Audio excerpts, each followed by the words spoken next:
turbo engine running. Absolute genius. Get this.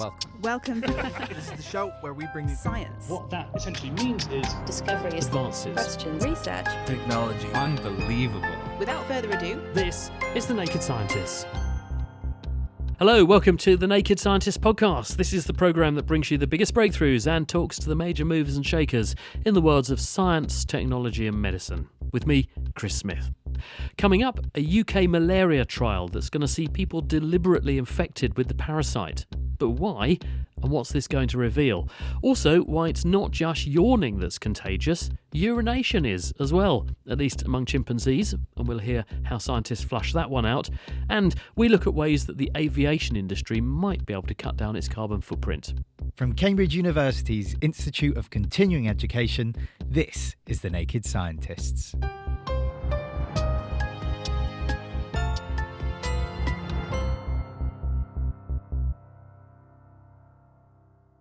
Up first this week, the story that a group of volunteers are about to be deliberately infected with a form of malaria at the hands of researchers at the University of Oxford's vaccine group, who want to understand more about Plasmodium vivax. This is one common form of human malaria that can remain dormant in the liver, but then reappear, even years later.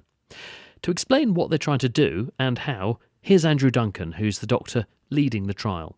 We are planning a research study where we're taking 5 healthy volunteers from the United Kingdom. We are deliberately going to infect them with a species of malaria called vivax malaria to find out more about it.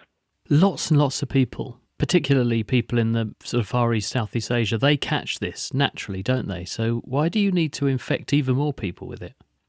That's a very good question. You're absolutely right. It's a mosquito-borne infection, particularly common Southeast Asia, as you say, South America as well, with a particular problem that it causes a relapsing illness. What that means is when you get the mosquito bite, which introduces the infection, it can come back months or even years later. So in Southeast Asia, where this is found, you can't really tell whether this is a new infection or a relapse infection, one that's come back. So we want to develop a very controlled scenario where we can study these relapse infections closely and find out more about them. Is it as simple then as you put someone in a room with some mosquitoes that you know have got this particular form of malaria and you let the people get bitten?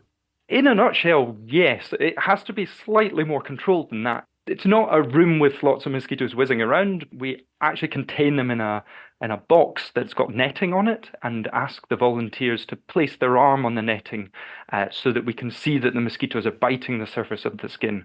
But yes, in essence, it is a mosquito bite administered infection. And how will you know who's got it and who hasn't? Once the mosquito bite has happened, we'll do daily blood tests, tracking the infection as it appears over the next week or two.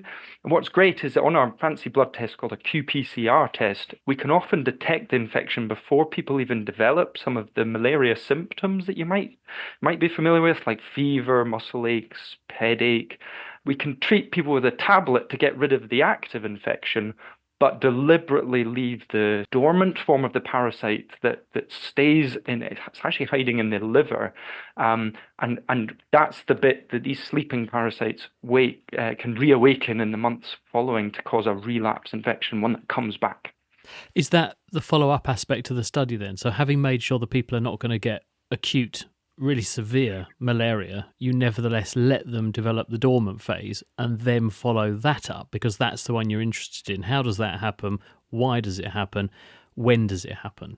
Yeah, brilliant question. We give tablets to get rid of the active infection, leave these dormant sleeping parasites alone, and monitor people very closely for a 6-month period. We're going to see them in our clinic every 2 weeks, and there's going to be a doctor on call 24 hours a day. If they did develop any of the symptoms, such as fever or headache, they would give me a ring, and I would see them, take a blood test, and check to see whether they had this active, reawakened infection. And is the aim then to learn, well, what are the triggers? When this thing comes out of its dormant state and recrudesces in this way, Yeah. Why is it doing that? And are there any markers we can look for that might give us a clue? I presume that's what you're doing this for. Yeah, that's the big unknown, really. In the natural world, in these countries in Southeast Asia, it's really tricky to tell the difference between a new infection from a mosquito bite and one that's coming back. They look exactly the same. So we're hoping that we'll gain really good insight into why these come back when they do, how the body responds when it comes back, what are the sort of molecular processes that happen to reawaken the parasite, because it's all a big unknown. And the relapse infections we really think are responsible for the bulk of all of the infections with this vivax malaria that occur in the world. So understanding them to develop novel drugs or treatments or vaccines is really key. And I should say that if this study works, we will have the perfect platform to test new vaccines, new tablets. So that's a sort of two goals. One, find out more, and two, develop a method of testing new vaccines and new drugs. And presumably, once you're done with these people, you have got a way of clearing the dormant stage as well, so they're not destined to be wandering around with this, with just like a ticking time bomb for the rest of their life. Yeah, thankfully, there is an additional anti-malarial tablet called Primaquine that can clear the dormant parasites. What's interesting and in keeping with all this is no one really knows how it works. You have to take a tablet once a day for 2 weeks, but it is effective and will clear parasites away, the ones that are sleeping and can reawaken. Does this translate then into almost like an archive sequence of blood samples charting the infection, possibly the reactivation from the dormant state and its retreat when you start to treat each of these phases, so that people in the future, not just you even, but other people can then look at those samples and probe through them, looking for triggers, looking for possible markers of what is going on when and possibly why? Absolutely. That's what I find really exciting about this study is it's about gaining new information, new insights into something that's not particularly well understood. So we will have a series of blood samples, as you say, that will be taken in a period where the infection's completely asleep. They've not got any symptoms, no detectable signs. Early reawakening and then fully awake, and then we'll treat this reawakened infection. So we'll have this whole time series. We've already got lots of fancy tests and analysis planned, but you're right, there might be things in the future that we think of that will have this wonderful resource of blood samples to explore further things that may not even be invented yet. Yeah, it's really exciting. And we'll check back in with Andrew a bit later on in the year to hear how things are going. That was Andrew Duncan. He's at the University of Oxford. Since the first organ transplants were carried out over half a century ago, these surgeries have gone on to save thousands of lives. But with a few rare exceptions, most transplants are still dogged by the fact that we're introducing foreign tissue into the body that usually provokes an immune response, necessitating management with immune-suppressing drugs, which have side effects, of course. But there is a way to transplant organs without needing to resort to immunosuppression. It was discovered over a decade ago that giving people a bone marrow transplant alongside a kidney from the same donor seemed to be able to reprogram the immune system to accept the new kidney tissue without rejecting it. But it didn't work for other organs. Why? That was the question. Well, now a team from the US have made an extraordinary discovery. If you do that bone marrow transplant and move in another organ, like a heart, but you also throw in a kidney for good measure alongside, then it does work. So there's something special about the ability of the kidney to control immunity, and the team behind the work suspect that it's down to a family of immune-regulating T cells that are more common in the kidney. The findings have just been published in Science Translational Medicine, and we asked John Trousdale, who's an immunologist at the University of Cambridge, to have a look at the paper for us. Some people lose organs for various reasons, and they need a donor organ. Now, the problem, though, is not just the surgery, which is incredible. The immune system rejects any organ from another person that is genetically different to you. And so what clinicians try to do is to try to match, as far as they can, the tissue from the donor organ with the recipient. Even if you do match, quite often you've got to use certain drugs to suppress the immune system so it doesn't destroy the organ. And there presumably are side effects of doing that because the immune system's there for a reason. So if we dial it down with these drugs, you're going to have potentially some comeback. Absolutely. You can get more cancer with some of these drugs. And of course, because you're dampening down the immune system, you're more prone to infections. So the ideal outcome would be if we could do these sorts of transplants but not need to do that to the immune system. Absolutely. The alternative then is to perform a bone marrow transplant. In other words, you actually take the immune system from the donor at the same time that you take the organ. You effectively replace the bulk of the immune system with that of the donor. So in principle, it shouldn't recognize then the organ when that's transplanted. What the recipient ends up with is a kind of chimera, if you like. That individual has the immune system of somebody else circulating in their blood.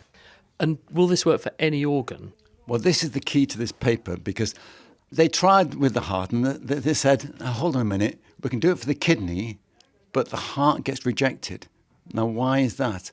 I know, let's put in the kidney together with the heart and see what happens. They did that double transplant, so they put the kidney and the heart in from the same donor at the same time. And then, lo and behold, they found that the heart was not rejected. So there's something special about a kidney being there that then makes it work for other organs. There is, but there's one key issue I should mention. If you put in the kidney from one individual and a heart from a different individual, that heart is rejected. This is specific to the immune system from that one individual that's been donated. There must be something about the kidney that it has the ability to reprogram the immune system, or there's some other kind of cells in there which are doing something special in the kidney and they can come out and do the same job in the heart. That's what the authors of this paper speculate. They suggest that there are some special cells in the kidney. They're called regulatory T cells. And their role is to suppress the immune system. So the immune system is in a fine balance. There are the cells that attack organs or tumours, and there are cells that actually suppress that. And they're in a fine balance. And it appears that the kidney contains some cells that are these regulatory T cells, and those regulatory T cells go through the body, through the blood, and actually manage to condition the heart, if you like, so that it actually is not rejected if you put the kidney in at the same time. But as I say, there's specificity here because if you put in a foreign heart, it gets rejected. What is special about the kidney, though? Because if they're just cells and they can go anywhere in the body, why do they have to be in a kidney to make them then come out and tell the body what to do with the heart? Well, that's for the future, and I think that this is obviously where this paper is heading. We want to know what the magic ingredient is so we can actually do this without undergoing all this surgery with a kidney and a heart. It's difficult enough to undergo heart surgery without having a kidney transplant as well. In fact, if you could get the cells from blood, as you say, if they're everywhere, you might be able to identify these cells from blood and put them in at the same time. It would be much more convenient. Do you think there's something special about the kidney, that it's got some special structure in there we haven't discovered yet, or some other kind of cell that attracts, like a magnet, these special regulatory T cells, and that's why the kidney's a particular focus? Or do you think there's something else going on that it is in some way controlling the immune system involving these cells, but there's something else special about the kidney? We haven't yet discovered what that is. The short answer is I don't really know. And I'm afraid I think all those ideas that you propose, any of them are feasible. This study takes an awful long time. They waited 5 years to make sure those hearts were not rejected. What's also fascinating, I might add, is that they also found that you could graft skin from the donor to the recipient, and it was not, in most cases, rejected. That's the holy grail of transplantation, if you like. If you can take skin from one individual and transplant it to another, and it's accepted, then that is quite remarkable. And so the tolerance they obtained in these experiments was profound. And if you can actually identify the cells responsible for that and manipulate those in future, I think that That will save an awful lot of heartache for a number of people. That's an extraordinary finding, isn't it? And that was Cambridge University's John Trousdale. And John's also just written a popular science book all about the workings of the immune system. It's called What the Body Knows, and it's out now. The Naked Scientists podcast is produced in association with Spitfire, cost-effective voice, internet and IP engineering services for UK businesses. Find out how Spitfire can empower your company at spitfire.co.uk. Music in the programme is sponsored by Epidemic Sound, perfect music for audio and video productions. This is the Naked Scientists podcast with me, Chris Smith. Still to come, what the aviation industry might be able to do to cut down its carbon footprint in future.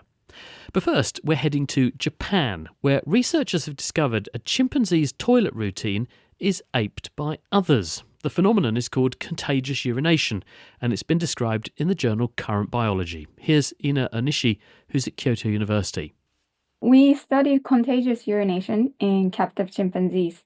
In Japan, where I'm from, there is a term called suration, which basically means urinating in the company of others. And it seemed like that is very widespread across cultures.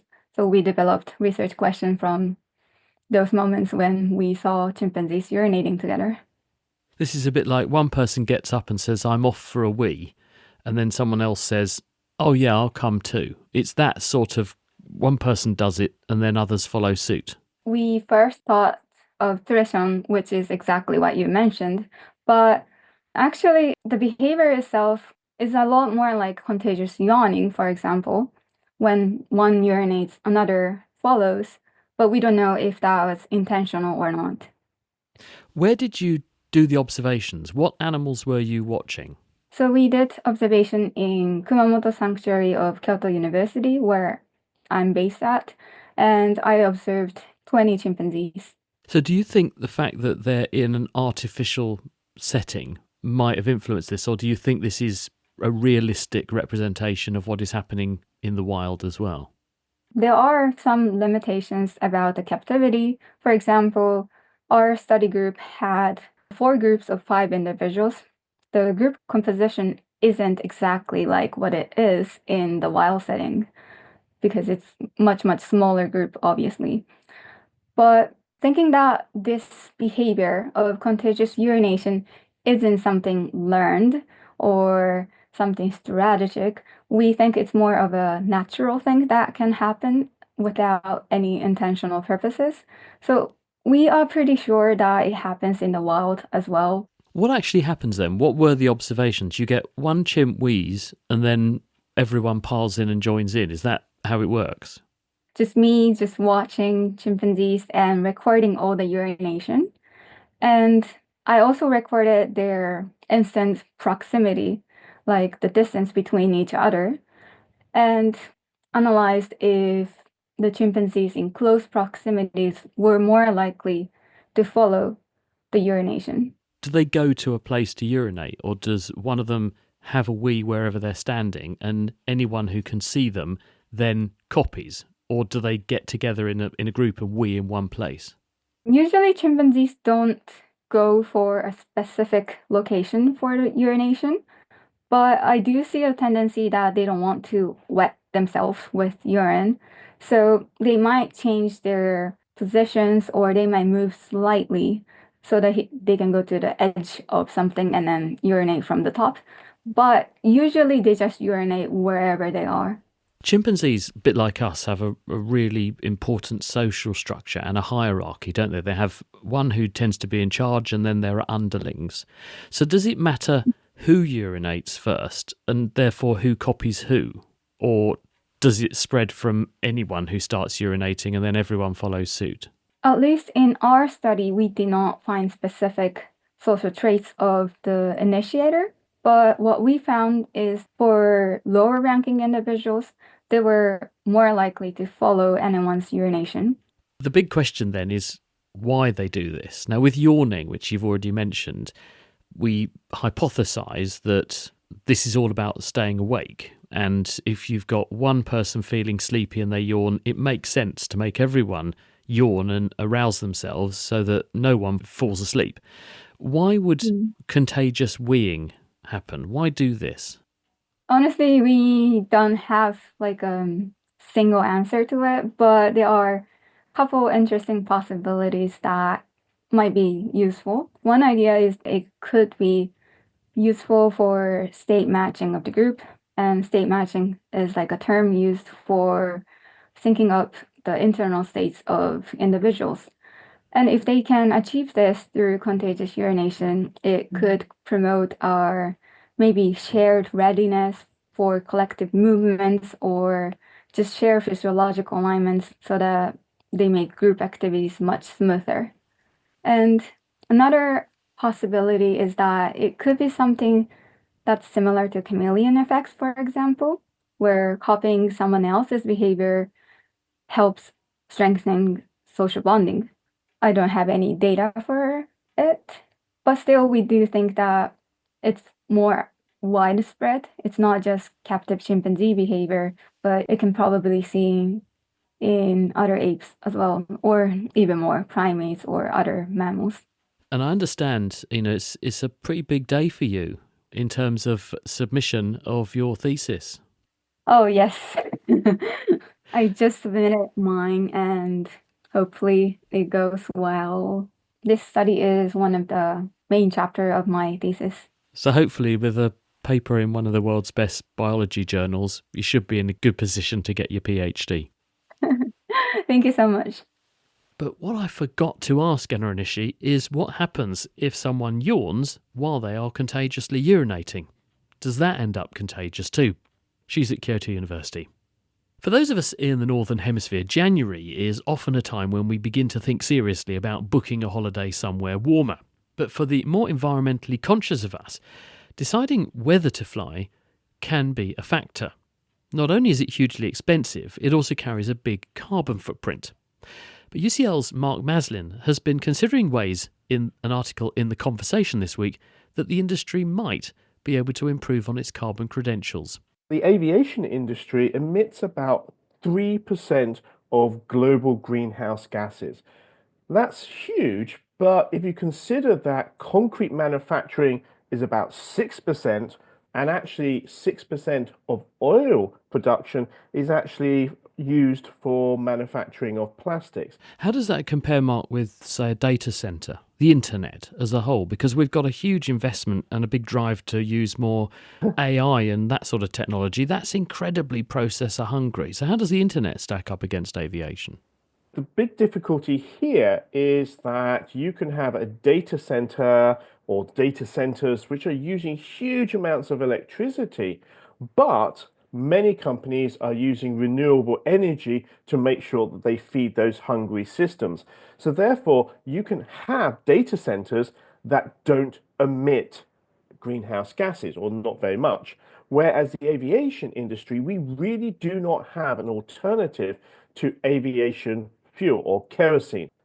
Some of my competitors, sort of like other universities, are looking at 2040 and 2050, maybe hydrogen, maybe electric, but we don't have a solution now. And that's why we set the center up, the Center for Sustainable Aviation, to look at solutions now. We need to clean up the industry now to try and make it as sustainable as possible so it joins the journey to net zero by 2050.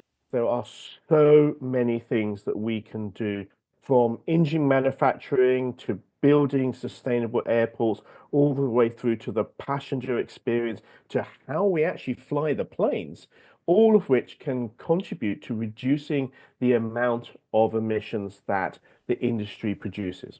Let's go through your recommendations then, because there are 5 of them. You've got a numbered list of these. What's number 1? So the first one is actually just planning where and how you fly your aeroplanes. If you actually optimize routes, firstly, you can reduce the amount of travel and therefore the amount of fuel you use. But also, if you make sure the aircraft are perfectly lined up, they can land straight away. Because one of the real things that burns a huge amount of fuel is when, of course, the aircraft spin round and round for an hour, 2 hours, waiting for a landing spot. And of course, this is where AI is going to help to make sure that the planes don't get into traffic jams. Are traffic jams a major contributor, though? I'd never really thought about that. I know, obviously, there's a bit of stacking and that, but what fraction of the emissions then is just planes parked in the air, effectively?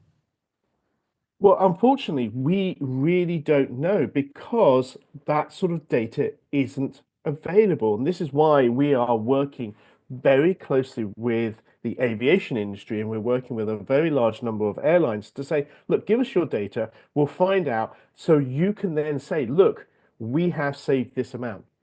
What's number two? Again, it's about making aeroplanes more efficient. So the really brand new, spanking new aeroplanes are really efficient. Okay, they use all the tricks of sort of like aerodynamic to make sure that they use as less fuel as possible. But of course, not all aeroplanes are like that. So we can retrofit older aeroplanes by making sure that they have sort of like winglets to reduce drag. We can improve sort of like how the cabins are actually sort of designed. And one of the interesting things is the weight distribution within an aeroplane. The biggest problem is you really want the weight at the back. You want the nose to be always being pulled up. The problem is we put the really heavy first class chairs or sort of like rooms in the front of the plane. So we need to actually think about how we design the inside of an aeroplane to make sure it's as efficient as possible. And number three? Oh, this one is the switch to sustainable fuels. Now, we can actually make synthetic fuels. So we can make artificial kerosene. You take water, you take CO2 out of the atmosphere, and you use a shed load of renewable energy, and you can create artificial fuel. But what we need to do is to share the SAFs fairly. We can't just have one airline going, hey, we're cornering the market in SAFs, and other airlines having to use sort of like normal kerosene. So we need sensible policies to bring in SAFs as quickly as possible. And of course, it's about who has the know-how to actually be able to mix the SAFs into the normal fuels. So some airports already have invested in that technology and some haven't. And this actually may come to, say, the next point, which is point 4, which is about how do we make airports more eco-friendly. There are about 575 new airport projects around the world. So what we need to do is make sure that they are fully sustainable. Make sure that they have all the actual technology that's needed to make sure that SAFs get onto the plane. Secondly, we make sure that all the airports run on renewable energy, such as solar and wind. All those little vehicles that pull the food to the sort of like aeroplane, that move the baggage around, that even move the actual planes around, we need to make all of those electric as well. So we can actually design airports which are eco-friendly and very, very efficient. But what about being eco-friendly and very, very efficient to get to? Because do the numbers that you're citing capture the fact that you've got thousands of people in thousands of vehicle movements going to and from wherever they live to an airport? That's all got a carbon footprint as well, surely. Oh, thank you, Chris. That's number 5, smart travel. We can rethink the passenger experience. And one of the biggest problems is, you're right, we have people that start off at home with huge, heavy bags. They then take a taxi or they take their car to the airport. Well, how about rethinking that?